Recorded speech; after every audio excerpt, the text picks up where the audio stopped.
سلام تعني هبلي نسعبتي هايمانوت كريستنا انكو عن برهانه مسقلو بسلام ابصحكم ابصحنا نابلنا زيناتاتنا يغلصلو حبيركم صنح بلاي ساس فلما بعد مسقل زي عامت اب استفالاليا خبابيتا تግራይ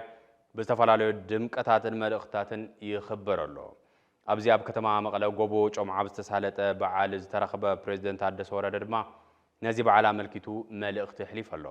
أب ملقتو نخبرو زلنا بعال مسقل مسارتاوي حتوتات حزبنا أب زي تملسوا الأواني قبل قاليسو استمرت قالت بريزيدنت خطاتيلنا نملس بعال مسقل أبز حلفو خلط عامتات انت خبر أبز ببح كوينات كويننا سمعيت كويناتن تكوس ناي كوينات أصلن دهالونا جندما تدفع نخبروس لزنبرناي سممع بريتوريا نتخوينات تتوبلو ناب كوينات زوصحو شجراتن حتوتاتن بسلامون بوليتيكاون نقدي نكفتحو مسارات كاب زنبر انه لومن سالساي جيزي مسكال نخبر لنا كساحزي ناب كوينات زملس كوناتات كيف تفتر ببجيزيو حاف تحت زبل تسفان تأنا في زمسل سلامن حلينا كله منقستاو سراح يعبين آس من قصاص ايكونومين هزبن نغتصل لنا نزي زد صابون فتنا زخونون هزبي أبشاولوت زنبرو زلون جنا بسم بريتورا أقوال زلوا ملاش زي رخبون حتوات كم زلوا قلسي تماذا بلتنا نعم مربتهم أي تملسون لعلاوي وسنات تقرأي أي تملسن كوتاس حجة منكست هاجر مسارت تجيرو كفتحو زلوا من تقبون حتوات حزوون زي بخوينات تفتر خونتات كوينات كيدقس بزاخل مفتحي اي تقمط اللومن داقم حويت بقطعو بزتتلمن تسفيت بزقبرلون درجان زخيد زلون تيكونس اب منفعاخ زلون مسناي زي هزبي صعرامن هركوتن هزبي تقراين دليتن تسفيتن زي خيد زلوي ناي ايكونومي من قصاص زحتول ناي ولقا كفل ايكونومي ناي ولقا كفل ايكونومي ون بتخينات قداي كوينو كشعب حزي نفسك زر دقاف خمزي تقبرلو قادي زي خوينو زلو ناي سلام عدل حذون اندهالوا كم زي غيرنا كنوس سلازي قبا داي سلاماون بوليتيكاون مفتح نقدي مليو زتعاطو سلازي كونا حذون إذا سلاماون بوليتيكاون مراتي بناي بعلنا مقدي أبئيدنا كي يموت بعتو كنسرح علنا بعال مسكال خلتا شحن عسرتا شمونت العامة مرات سلام دحننتن وحسنا نعقاشن نبرتن بزرقاقص منقدن كبعال مدلوات كم مستوغنه تغليصو ازيز غلصو نكنتيبا كتما عدغراتن قالوت حاويسو تي بي اس زراربوم ابالات مريحنتا كتما ابزهابو وقاليو كم بعال مسقل زبلو هايمانوتاوي بعالات ባህላዊ ትሕዝቶታቶም ብምዕቃብ ኣብ ምዕባለ ዓዲ ልዑል ግደ ንኽፃወቱ ዝምልከቶ ኩሉ እጃሙ ከበርክት ይግባእ እንትብሉውን መስቀል ኣብ ዓጋመ ወዓሉ ኣብ ዝብል መልእኽቶም ገሊፆም ኣለዉ ጉጅለ ቀረፃ ቲቢኤስ ካብ ዓዲግራት ዝለኣኸልና ፀብጻብ ከም ዝስዕብ ተዋዲድ ኣሎ ወልድ ወመንፈስ ቅዱስ አሐዱ አምላክ ኣብ ውሽጢ ዓዲ ወፃእን እትርከቡ ህዝበ ክርስቲያን ኩለኩም እንኳዕ خلت شهن عصرت شمنتن بعد مسقل أصحنا أصحكم قبل يفتو مو بعد مسقل كم زفلت تحستهم توفيتهم نبيت كريستيان تحسطو زلو أيو زيت وانت اللقين لومي بفلاي مع المسكال أو عقامة تخبرت اللقين إن ذكرهم منا إن حسوهم نقرات قن اللو إن ذكرهم إن حسوهم بهلينا ميقون بتكبار ميقون نستوصم نقرات انتايهم تينا لومي تقراي بزح تفناقالي زلوا عدي بزح ችግር ዘለዎም ህዝቢ ዘለዋ ዓዲ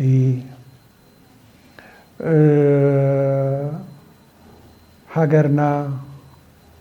በሓያላን ሰባት ተታሒዙ ኣብ ዘለዎ ግዜ ኢና ዘለና ቦታና ኣይተመለሰን ኣይተለቀቀን ናብ በዓል ዋንኡ ኣብ ዘይተመለሰሉ ግዜ ኢና ዘለና በምዕራብም ይኹን በሰሜንም ይኹን በደቡብም ይኹን ሓያላን ሰባት ካብ ቦታና ኣብ ዘይለቀቁሉ ግዜ ኮይና ኢና ንኽብሮ ዘለና ዝበዓል እዙይ መን ይኹን ዝበዓል እዙይ ትነኽበር ተለና ግን ዝተፈናቀለ ህዝብና በየቦትኡ እዩ ዘሎ 50 ዓመቱ ኣብ ጭቃ ኣብ ረግረግ ብልዕሊኡ ዝናብ ብታሕታይ መንፀፉ ጭቃ ገይሩ ዝነበር ህዝቢ ኣለና ፍራሽ ተሪፉ ጥዑይ ኣልጋ ተሪፉ ምድቃስ ተሪፉ መንፀፉ ጭቃ ዝገበረ ህዝቢ መንፀፉ ረግረግ ዝገበረ ህዝቢ ኮበርታ ጥዑይ ክዳን ጥዑይ ኣንሰላ ምልባስ ተሪፉ ዝናብ ዝለብሰሉ ግዜ ዝናብ ዝለብስ ዘሎ ህዝብና ዝናብ መከላኸሊ ሻራ ድንኳን እውን ጥዑይ የብሉን 50 ዓመቱ እዩ ስለዚ ዝፀገም እዚ ዝወደቀ ህዝቢ ኣብ ዘለወሉ ግዜ ኮይና ኢና ዝበዓል እዚ እናኽብሮ ዘለና በዓል መስቀል ምኽባር ማለት መንፈሳዊ ልትገብር እዩ መንፈሳዊ ነገር ሰሚዕኻ መንፈሳዊ ስራሕ ክትሰርሕ እዩ በዓል ማለት ትርጉም የብሉን በዓል ወይም ብባህልና ነኽብር ኣለና ወይ ብመንፈሳዊ ነኽብር ኣለና ማለቱ ትርጉም የብሉን ትርጉም ማለት በዓል ማለት ምስቱ ዝተፀገመ ህዝቢ ኮይና ትነኽብሮ ተለና እግዚአብሔር ደስተኛ ይኸውን እሳቶም እውን ደስተኛ ይኾኑ ስለዚ ንበይንትና በዓል ነኽብርና ኣለና እናበልና ኣሕዋትና ኣግሊልና ዝፀገመ ህዝብና ኣግሊልና በዓል ነኽብር ኣለና ማለት ከም በዓል ኣይቁፀርን ህዝበ ክርስቲያን ዘይተሓወሰሉ ፅጉም ዘይተሓወሰሉ በዓል ተፈናቀለ ዘይተሓወሰሉ በዓል እንታይ ዓይነት በዓል ይበሃል ከም በዓል ኣይቁፀርን ስለዚ ለውጥ የብልንና በዓል እዚ ምስ ህዝብና ኮይና ምስቶም ፀገሞም ህዝብና ኮይና ትነኽብሮ ተለና እግዚኣብሔር እውን ደስተኛ እዩ ዝኸውን ሙዚ ተሒዘ ከመሓላልፎ ዝኽእል መራሕቲ ህዝቢ ትግራይ እውን እዚ ህዝቢ እዚ ብሰላም ክነብር ሰላም ካብ መራሕቲ ይድላ ህዝብ ዙይ በሰላም ከአቲ በሰላም ክወፅእ እንተኮይኑ መራሕቲ ሰላም እንተኮይኖም ህዝቢ ናብ ሓድነት ክመፅእ እንተኮይኑ መራሕቲ ናብ ሓድነት እንተመፅኦም ሓድነት እንተፈጢሮም እዩ ህዝቢ እውን ብሓድነት ኮይኑ ክግዛእ ዝኽእል ሓደ ኮይኑ ከም ሓደ ልቢ መኻሪ ከም ሓደ ቃል ተናጋሪ ኮይኑ መራሕትና ኢሉ ብሕጉስ ኮይኑ ክግዛእ ዝኽእል መራሕቲ ሓደ ተኮይኖም ህዝቢ ሓደ ይኸውን መራሕቲ ተተፈላለዮም እንደገና ህዝቢ እውን ክፈላለዩ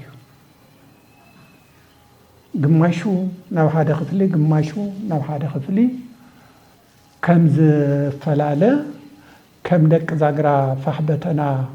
ክወፅእ ዝኽእል መራሕቲ ሓደ እንድሕር ዘይኮኑ ህዝቢ እውን ሓድነት ይፈጥር ስለዚ መራሕቲ እውን ከምቲ ክርስቶስ ሓደ ገይሩ ዘመሓድረና ዘሎ ኣብዛ ዓለም ዘለው መራሕቲ እውን ክርስቶስ መሲሎም ክርስቶስ ተኸቲሎም ነዚ ህዝቢ እዚ መራሕቲ እዮም ይኾኑ ስለዚ ናይ መራሕቲ ሓድነት እውን የድሊ ሓድነት የድሊ በዓል መስቀል 2018 ዓመተ ምህረት እንትነኽብር ካብ ቤት መረበቶም ተመዛቢሎም ኣብ ፍቆዶ ቴንዳ ተደርቢዮም ንዘለዎ ወገናትና ብምሕሳብ ክኸውን ይግባእ ተባሂሉ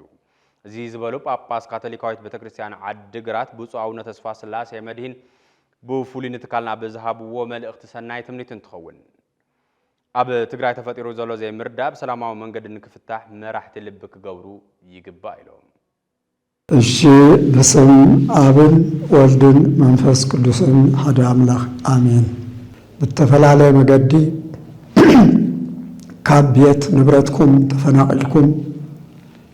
ንሻድሻይ ዓመት ናብ ሻድሻይ ዓመት ገጽኩም ኣብ ቁሪ ኣብ ፀሓይ ኣብ ሕማም ኣብ ጥሜ ኣብ ስእነት ኣብ ስቃይ ዘለኹም ዓበይቲ ቦታት ሽማግለታት ወለዲ መንእሰያት ህፃናት ፍላይ ከዓ ድርብ ስቃይ ተሰኪምክም ትነብራ ደቂ ኣንስትዮ ኣዴታት ብኻልእ ኩሉ ክንጥለም ከለና ኣብዚ ዓለም እቲ ዘይጠልም ፈጣሪ ብፍቅሩ ብጥበቡ ብረድኤቱ ካህልየ ኩሉ ኣምላኽ ኣብ ሂወትኩም ኣብ ቀረባኹም ከም ዘሎ ብምእማን እቲ ብመስቀል ዝበርህ ብርሃን ተስፋ ብርሃን ሂወት ኣብ ሂወትኩም ክዓስልን ናይ ተስፋ ሓይሊ ሰኒድኩም ብሩኽ መዓልቲ መጽእ ኢልኩም ብምእማን ብናምላኽ ጥበብን ብሰናይ ፍቓድናይ ትኹሉ ስቃይ ምክንያት ዝኾኑን ናብ በቦታኹም ተመሊስኩም ንቡር ነብራኹም ክትቅጽሉ እትኽእሉሉ ዕድልን ጊዜን ብናይ መስቀሉ በረከት ብናይ መስቀሉ ቡራኬ ከርየና ከርየኩም ከብቃኩም ውን መንፈሳዊ ትምኒተይን መልእኽተይን ገልጸልኩም ፈቱ ካቶሊካዊት ቤተ ክርስቲያን ብምውካል ኣብዘት ዘለናዮ ምስ ኩሎም ክብሪ መስቀሉ ዘኽብሩ ዘለው ክርስቲያንን ክቡር በዓላት ባህልን መንፈስን ሓቢሮም ዘኽብሩ ናይ ካልእ እምነታት ተኸተልትን ሓቢረ ብናይ እግዚአብሔር ስም ካብ ልብኹም ናይ ሰላም ብርሃን ዝጠፍአ ወይ ዝወሓደ ወይ ዝጎደለ ናይ ሰላም ባህግን ናይ ሰላም ስራሕን ክትሰርሑ ክንሰርሕ ብመስቀሉ ተነስሕና ኣብ ቅድሚ ኣምላኽ ሕሊናን ኣእምሮን ልቦናን ዝምርምር ፈጣሪ ናይ ሕማቕ ነገራት ናይ ስቃያት ምክንያት ድየ ናይ ሰናይን ናይ ተስፋን ምክንያት እየ ኢልና ንርእስና ንሓተሉ ሕሊና ከልብሰኩም ክትቀልብሰና እግዚአብሔር ስለ ሰላም ክንሰርሕ ክንሓስብ ክንእቅድ ዝበደለና ወይ ዝበደልናዮ እንተልዩ ሕድጎት ይቕረታ ክንህብ ክንቅበል ሓለፍቲ ምዃንና ተረዲእና ናይ ሓፂር ግዜ ህይወት ነብር ዘለና ምዃንና ተረዲእና ከምቶም ኣብ ዓለም ዝፍለጡ ከምኒ ማርቲን ሉተር ዝበሉ ሓቢሩ ክነብር ዘይኽእል ሓቢሩ ክጠፍእ ዝመርፅ እዩ ዝብል አንጻር ሕብረትን አንጻር ሰላምን አንጻር ሕውነትን አንጻር ሕብረትን እንሰርሕ ተሊና ኣብ ቅድሚ መስቀል ክርስቶስ ተንበርኪኽና ሕድጎት ይቕረታ ካብ ኣምላኽ እንልምን ኣምላኽ ዝዓደለና ጊዜን ስልጣንን ዝኾነ ይኹን ጸጋ መክሊት ኣምላኽ ኣብ ዝፈትዎ መደባት ክነውዕል መልእኽቲ መስቀል እዚ ስለዚ መስቀል ክርስቶስ ህዝብና ትግራይና ሃገር ኢትዮጵያ ዓለምና በዙርያ ጉልበተኛታት ዝደለይዎ መደባት ዘሳልጡላ ህፃናት ህዝቢ ከም ህዝቢ ዝበታተነሉ ዝጭፍጨፈሉ ዝስደደሉ መንበሪ መጽለሊ ስእነሉ እናርአየ ብሓዊ ዝቃጸለሉ ትርኢት ንሪኤላ ዓለም ንነብር ስለ ዘለና ናይ መስቀል ምሕረትን ናይ መስቀል ተኣምራዊ ኢድ ኣታውነትን ካብ ኣምላኽ ፍቀደልና ክንጽልን ክንምህለልን ይግባአና። ተመዛበልቲ ወገናትና ብመረበቶም ክምለስሉ ዘይኽእልሉ ቀንዲ ምክንያት ብሰንኪ ውጥጥ መሪሕነት ስንፍና ፖለቲከኛታት ትግራይን ዕንቅጽና መንግስቲ ፌደራልን እዩ ተባሂሉ እዚ ዝበለ ምስትካል ናጻኒሒት ዝነበሮ መምህር ስምዖን መሓሪ እዩ ትግራይ ካብ ጭቆናን መግዛእትን ተናጊፋ ብደቃ ክትመሓደርን ዝተኸፈለ መስዋዕቲ ዕላሙ ክወቅዕና ተገበአ እዚ ከይኾነ ዝተረፈሉ ምክንያት ናይ መሪሕነት ውድቀት እዩ ኢሉ ሕዚ እውን ህዝቢ ትግራይ ናብ ካልእ ጎነፅ ከይኣቱ ፍሉይ ጥንቃቐ ፖለቲከኛታት ከም ዘድሊ ተሓቢሩ ዝርዝር ኣለና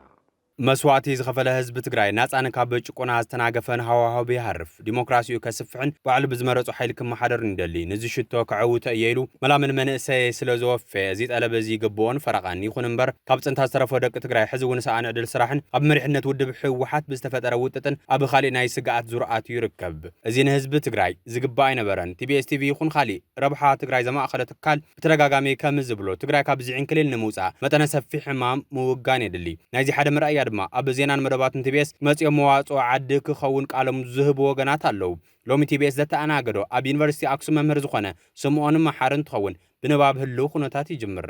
ሕግዞም ኣይከኣለን ናብ መረበቶም ምምላስ መግደፎ ኣብዚ ትግራይ እንታይ እዩ ዝግበረሎም ዘሎ ረድኤትና ተሰረቐ እውን ቶም ሃገራውያን ገበርቲ ሰናይ እውን ክሕግዙ ይከኣለን ብሓቂ እቲ ከዳዕ መንግስቲ ሸዋ እውን ብሓፂሩ ቀደሞት ሒዙ ያው ከጥፈና እዩ ዝደሊ ሰላሕታዊ ፅንታ ኣቐፂሉ እዩ ሕጂ ዝሕዝን ነገር ግን ያው መግለፂስ ሓደ እዩ ማለት እዩ መግለፂስ ቅድሚኡ ዋሊድ ይፈራ ነይረን መግለፂስ ኣነ መቐለ ዝነበር መቐለ ገሃንም እያ ዘላ ምናልባት ንእሽተን ድሕሪ ኣሸንዳ ካብ ኣሸንዳ ዘሎ ንእሽተን ናይ ፀጥታ ነገር በር ገሃንም እያ ነይራ በቃ ተቐተለፍቲ ማሕበራዊ መራኸቢታት ይፅምፀም ነይሩ ብቅድሚኡ ማዓድን ይውረር ነይሩ ማዓድን ይውረር ነይሩ መሬት እናተወረረ እዩ መሬት ህዝቡ እናተወረረ እዩ በቃ እዚ ማዓት ሓጓፋት ናይቲ መንግስቲ ኣለው ግዝያዊ ምምሕዳር ንማል ይጸግም እዩ ብሓፂሩ ስለዚህ እዚኦም መግለፂታት እዮም ስለዚህ ብውሽጥን ብደገን እውን ትግራዋይ ጸላእቱ ፈሊጡ ከይምክት ባዕሎም እናተገማምዑ ገለገሊኦም ኣብ ሓማስየን ይሽጎጡ ገለገሊኦም ከዓ ኣብ ሸዋይ ይሕምብጡ ማለት እዩ ከምዚ እዩ ዘለዋ ትግራይ ብጣዕሚ መሰንበዲ እዩ ስለዚህ መግለፂታት ብሒደት እዚኦም ምባል ይከኣል ናይዚ ቅልውላዋት ቀንዲ መበገሲ ኣብ መንጎ ውድብ ሕወሓት ዝተፈጠረ ጎነፅ ውሽጠ ውድብ ምዃኑ ዘብርሀ ኮይኑ እዚ ዝወለዶም ፀገማት ነቲ ዓዲ ሓሊፎም ሒዘምዋ ምህላዎም ኣብሪሁ ስለዚህ ታይ ንኣብነት ካብ ማዕድን እንታይ ኣትጥቀም ነዚ ዝሓስብ ለባማት መራሕትን ልሂቃን ማለት ንሕብረቶም ዝኾኑ ንዓዶም ሕብረተሰቦም ዝኾኑ ልሂቃን እውን ስለዚ ይብላ እያ ስለዚ ታሪክ መግዛእቲ በቃ ብኻልእ መልክዑ ይቆፂሉ ዘሎ ምክንያቱ ኣብኡ እንተ ንመፅን ጠንቅታት እዚ እንትረአ ኮይኑ ኣብ ስነ ኣብ ሕክምናስ መድሃኒት ክወሃበካ ጠንቂ ይንፀር ናይ ትግራይ ፀገም ከዓ ታሪክ መግዛእቲ ይስዓድር ኣሎ ብሓደ ገጽ ናይ መግዛእቲ ኣምሓራ ዋላ ተጋሩ ናይ ኣምሓራ ተሓሳስባ ልባስ እዮም ሒዞም ዝመፁ ማለት እዩ ብሓፂር ከምኡ ዘጋጥመና ዘሎ ካብ ቀፂሉ ናይ ዕራብ እውን እንዮ ማለት እዩ ብላዕሊ ናይ ዕራብ እውን እንዮ ክትፎና እዮም ዝደልዩ እዚ ዝሓለፈ ናይ ፅንተታዊ ኩናት በቃ እዚ ናይ ስልጣነ ጎነፅ ዝብል እዩ ሳሙኤል ሃንቲንግሰን ዝገልጾ ህግራዊ ሊቅ ኣሎ ብከምኡ እዩ ናይ ጎነፅ ስልጣነ እዩ ዘለና ክትፎና እዮም ዝደልዩ ንዓና ኣጥፊኦም ንታሪክና ክውንኑ ይደልዩ ነቲ መሬትና ንባሕርና ክውንኑ ይደልዩ ማለት እዩ ትግራይን ህዝባን ክብሉ ክቡር መስዋዕት ዝኸፈሉ ተጋሩ መስዋዕቶም ፍራ ኣፍሪዶ ንዝብል ሕቶ ዝመለሰ መምህር ስምዖን መሓሪ ስለዚ ቃልስና ኩሉ ግዜ ምስ ተጨውየ እዩ ብመሰረቱ ነብ ትግራይ ኣብ ላዕላይ ይኹን ኣብ ታሕታይ መረብ እቲ ተጋዳላይ እዩ እቲ ቀዳማይ ግዳይ ግዱዕ ትግራይ ናይ ተገደለ እያ ክትከውን ዘለዋ ናይ ብሓቂ ናይ ተሰንከለ እያ ክትከውን ዘለዋ ብሓቂ ትግራይ ናይ መናእሰይ እያ ክትከውን ነይራ መናእሰያት ከዓ መሰንኪሎም እዚ እዩ ስለዚ ንሕና ብሃውሪ ብነድሪ ስምዒት ዘይኮነስ ብውነ ኢና ክንሪኦ ዘለና ነገራት እዩ ብሓፂሩ ከም ትሳቶም መሰቀቕቲ ምዃኖም ኣነ ንሳቶም ኣቦታት እዮም ያው ጥራይ ክክፍኡ ክንዛረበሎም ኣይክእልን ነሳልጦም ኣለዎም ንሕና እውን ተማሂርና ቁም ነገር በቂዕና ኣለና ግን ኣነ ኸዳም ምሁር ግን ክኸውን ኣይደልን ነቲ ሓቂ ተጋዳላይ ተሰውአለይ ኣነ ንሓቂ ክፈርድ እዩ ኣነ ዝበለፅኩ ተዋጋኢ ናይ ስነ ፍልጠት ተበላሓታይ መሃዛይ ክኸውን እምበር ስኢልካ ደድሕር ማለት ክትኽድድ ኣይኮነን ነውሪ እዩ እዚ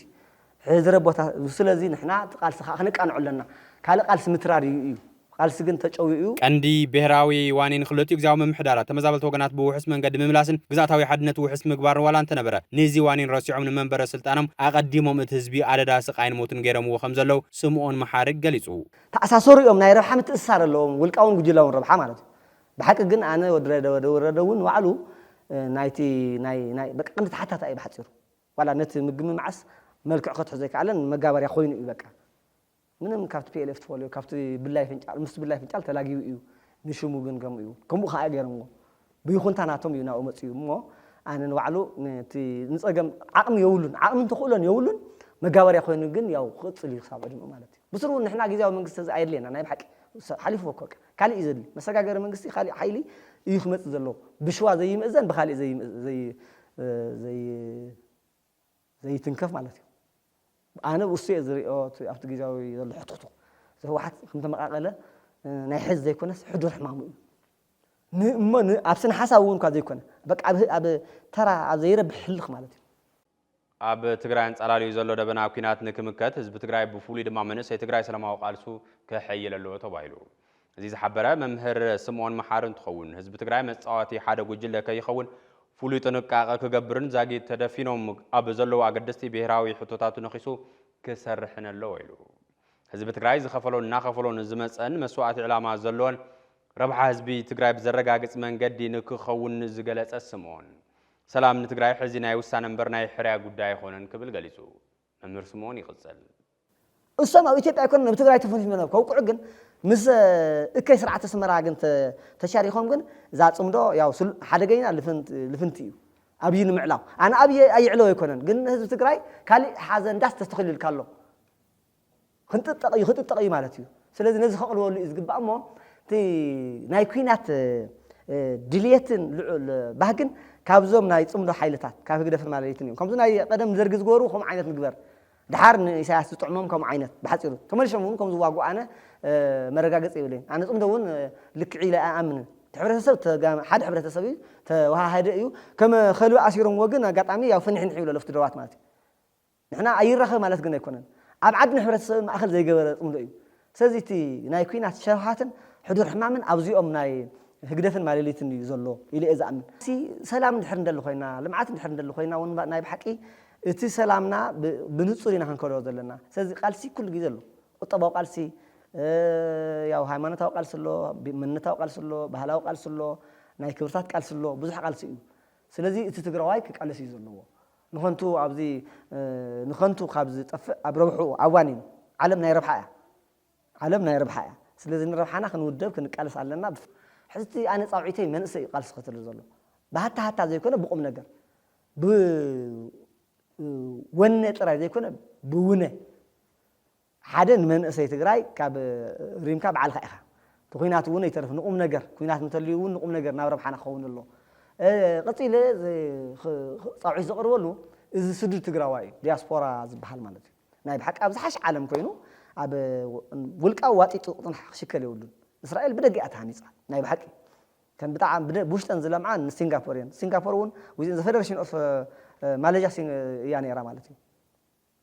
خمس ايثيوبيا تግራይ فيدريشن زلا مالتي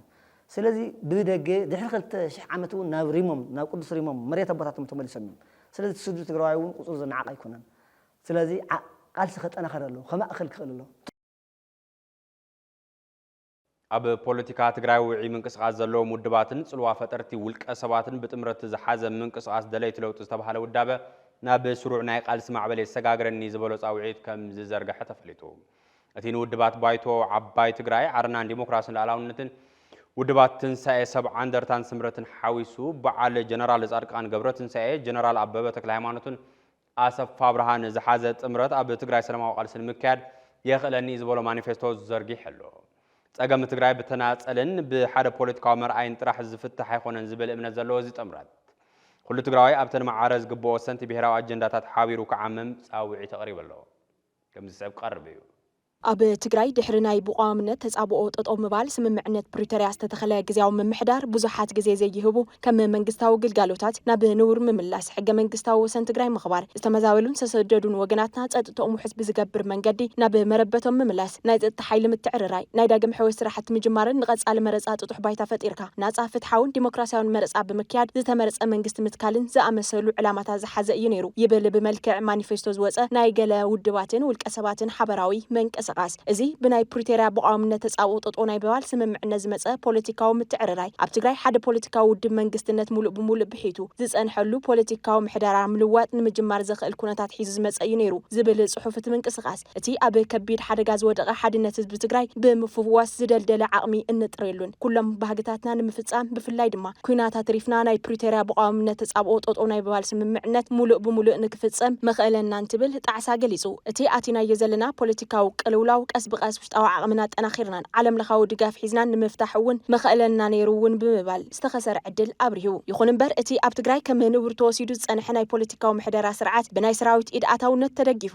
እቲ ሓደ ክፋል ሕወሓት ፖለቲካዊ ስልጣን ብሒቱ በቲ ዝመጻናዮ ሉም ደገባብ ክቕጽል ክኢሉ እዩ እዚ ካብ ኣመሰራርትኡ ኣትሒዙ ጸገም ዝነበሮ ግዝያዊ ምምሕዳር ኣብ ውሽጢ ውድብ ሕወሓት ተፈጠረ ምክፍፋልን ጣልቃ ኣታውነት ናይ ሰራዊት ኣዘዝትን ተወሲኽዎ ጠቕሊሉ ክለምስ ክኢሉ እዩ ዝበለት ጽሑፍ ላዕለዎት ኣዘዝ ሰራዊት ትግራይ ናብ ናይ ሓደ ፖለቲካዊ ውድብ ማእኸላይ ኮሚቴ ኣኼባ ብምእታው ውሳነታት ናይ ማእኸላይ ኮሚቴ ክቕየር ኣገዲዶም እዮም በዚ ከየብቅዑ ንባዕሎም ኮርን ካብ ኮርን ላዕልን ኢሎም ዝተወደቡ ኣዘዝቲ ሰራዊት ጥሪ 15/2017 ዓመተ ምህረት ካብ ተልእኾኦም ወጻኢ ብግልጽ ብቤት ጽሕፈት ሕወሓት ንዝምራሕ ክፋል ሕወሓት ከም ዝድግፉን ምስኡ ተሰሊፎም ከም ዝቃለሱን ዕላው ገይሮም እዮም ብምባል ንውሳነ 15 ጥሪ ነቒፉ ድሕሪ እዚ እውን ናብ ናይ መንግስቲ ምግልባጥ ስራሕቲ ኣትዮም እዚ ብምዃኑ ድሒሩ ዝመጹ ናይ ዓፈና ምንቅስቓሳትን ፖለቲካ ትግራይ ካብ ሰላማዊ ቃልሲ ናብ ብዕጥቂ ዝተደገፈ ማእኸሉ ድሌት ፖለቲካዊ ጉጅለታት ዝገበረ መስርሕ ኣትዩ ኣሎ እዚ ከይዲ ህጹጽ ፍታሕ ዘድልዮም ጸገማት ህዝቢ ትግራይ ካብ ኣጀንዳነት ወጻኢ ዝገበረን ንህዝብን ሰራዊትን ትግራይ ዝበታተነን ናብ ከቢድ ሓደጋ ኩናት ዘእተወናን ኮይኑ እዩ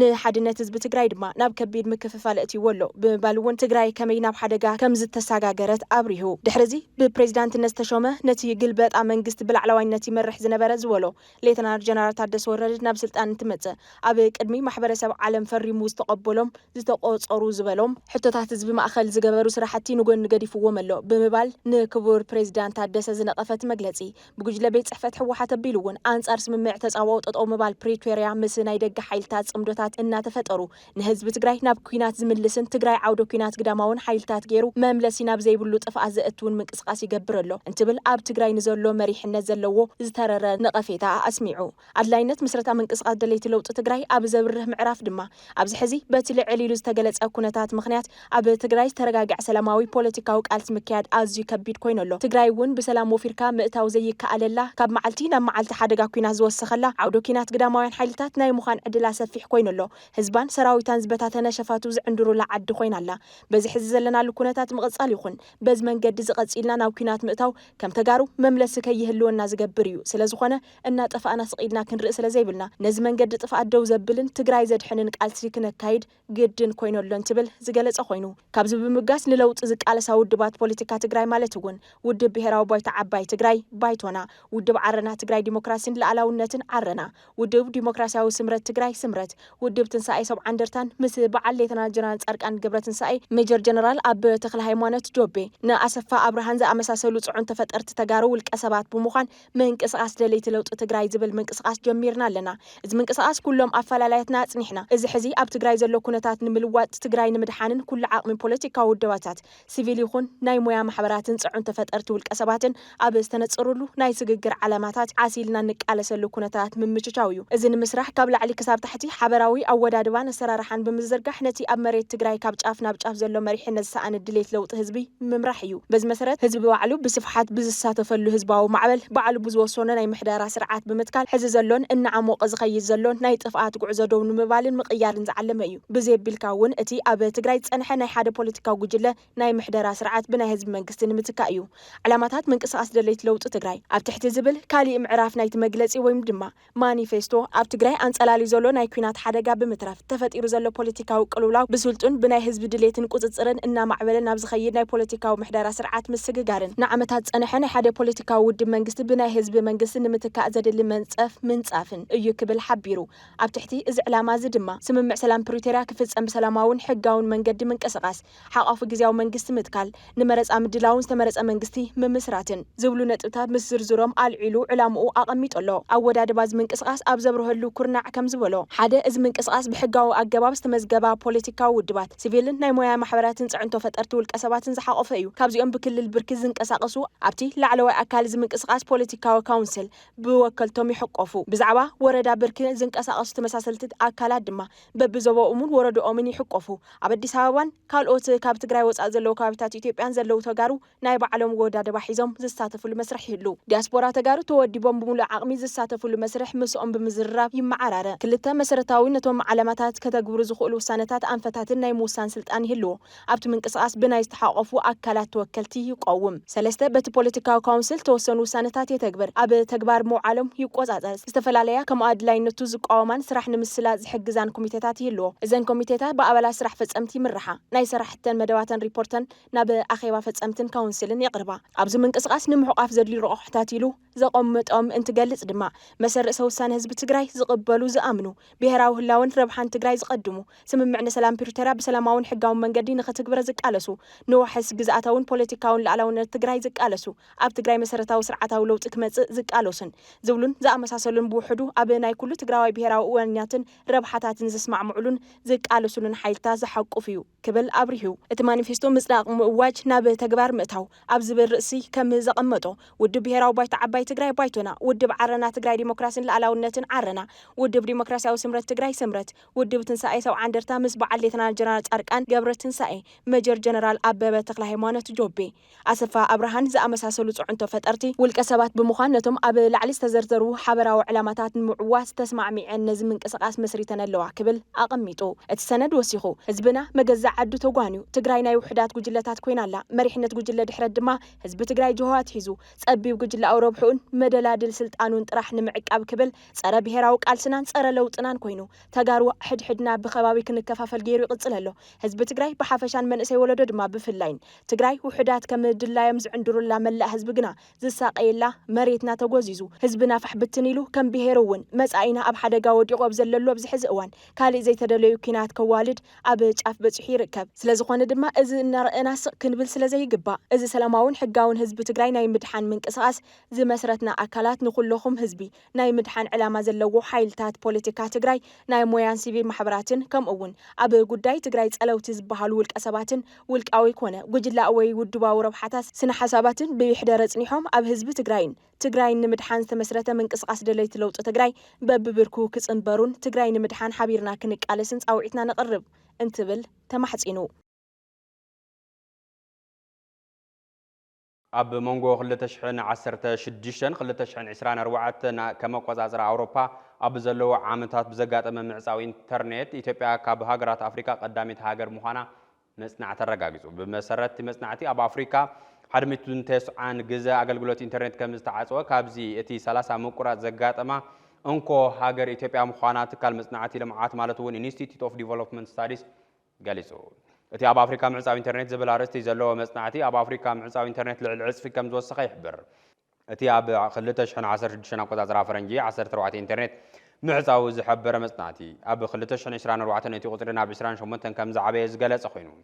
ሱዳን ካብ ኢትዮጵያ ስዒባ 21 ኢንተርኔት ምዕጻው ከተመዝግብን ከላ ኣልጀርያ ድማ 14 ምዕጻው ኢንተርኔት ከም ዘመዝገበት ተሓቢሩ እቲ መጽናዕቲ ኣብ ኢትዮጵያ ምቁራጽ ኢንተርኔት ብቐንዱ ኣብ ትግራይ ብዝነበረ ኩናት ዘጋጠመ ብምዃኑ ንሚልዮናት ሰባት መራኸብቲታትን ኣገደስቲ ኣገልግሎታትን ከም ዘቋረጸን ኣመልኪቱ ምዕጻው ኢንተርኔት ኣብ እዋን ተቃውሞ ድምፂ ንምዕፋን ተቃውሞታት ንዘይምስማዕን ፖለቲካዊ ተሳትፎ ንምድራትን ከም መሳርሒ ብሰፊሑ ከም ዝጥቀመሉ ተገሊጹ ኣብ መወዳእታ ቲቢኤስ ቲቪ ስሩዕ ፈነወ ካብ ዝጀመረሉ እዋን ፈሊሙ በቦርሑ ፍሉይ ናይ ትኩረት ኣንፈት እናነጸረ ዜናን መደባትን ቀሪጹ ኣብ ምፍናው ምጽንሑ ይዝከር እዚ ሒዝናዮ ዘለና ዓመት ድማ መሰረታዊ ሕቶታት ህዝብና ዝፍትሐሉ ብሔራዊ ህላዊ ዓድና ዘረጋገጸሉ መንገዲ ሕወይትን ዳግመ ህንጸትን ዝጅመረሉ ክኸውን ልዕሊ ኩሉ ድማ ስጋኣት ሰላም ዝቕንጠጠሉ ክኸውን ዓቕምታት ብሔር ዝውድብ ዓቕሚ ምትኻል የድልልና ንኣምን ነዚ ድማ ብሔራዊ ስምረት የድሊ በዚ መሰረት እዚ ዓመተ ብሔራዊ ስምረት ብዝብል ስያመ ዕለታዊ ኣብ ሰዓተ ዜናና መልእኽትና ነሕልፍ ኣለና ንሎም እንሆ ማለት ኩሉና ናይ ፍትሒ ኣካላት ጥራሕ ዘይኮነስ ኩሉ ናይ መንግስቲ መሓውር ካብ ዘለናዮ ንምውፃእ ብሓቅን ብሕግን መሰረት ንሕብረተሰብና ክነገልግል ብሉይ ኮይንካ ምርካብ እዩ ኣነ ካብቲ ዘለናዮ ፀገም ከውፅእ ዝኽእል እምበር ተስፋ ቆሪጥካ ምግዳፍ ዕኒኒ ማለት መፀገም እዩ ናይ ፍትሒ ጉዳይ ንኣብያተ ፍትሒ ጥራሕ ትደልዮ ወይ ናይ ፖሊስ ኣካል ጥራሕ ትደልዮ ወይ ድማ ናይ ፍትሒ ኣካላት በኣጠቃላላ ትደልዮ ዘይኮነ ሕድሕድ ዜጋ ተሳትፎ ዘለዎ ስለዝኾነ ሕድሕድና ኣብ ሕድሕድ ዝፍፀሙ ገበናት ዘለና መረጃ ድዩ ማስረጃ ድዩ ከምኡውን ትምህርታዊ ነገር መሃብ ዘለና ሞያ ፍትሒ ከም ትግራይ ቅድሚ ጂኖሳይዳዊ ኩናት ዝነበረ ናይ ፍትሒ ስርዓት እዚ ብውሱን መልክዑ ዝተመናመነ እዩ ከም ዝፍለጥ ኣብያተ ፍርዲ ኣብዚ ዘለዎን ናይ ዳይነት ነፃነት ኣብ ሓደጋ ዝወድቁ እዚ ብቐፃሊ እናተፈትሐ ናይ ፍትሒ ስርዓት እውን ብዝበለፀ እናተጠናኸረ ሕግን መሰረት ገይሩ ዝርኢ ናይ ፍትሒ ስርዓት ክህነፅ ነዚ ድማ ኩሉ ዝምልከቶ ኣካል ናይቲ ፖሊስ ኣቃቢ ሕጊ ናይ ድያኑ ውፅኢት ኮይኑ بزلقنت فتحن سرعة الجنة سلا تراي مرأي يدك الذي بزي مفتوح أتسلام بالخي أتسلام بالخي كل تدقنا نواريخي ولد ولد نبالغي عد عوس نيرو عد مرعى عد عبيتي عد منسي نيرو عد مرعى عد تستاي نيرو عد طعام أنت تقول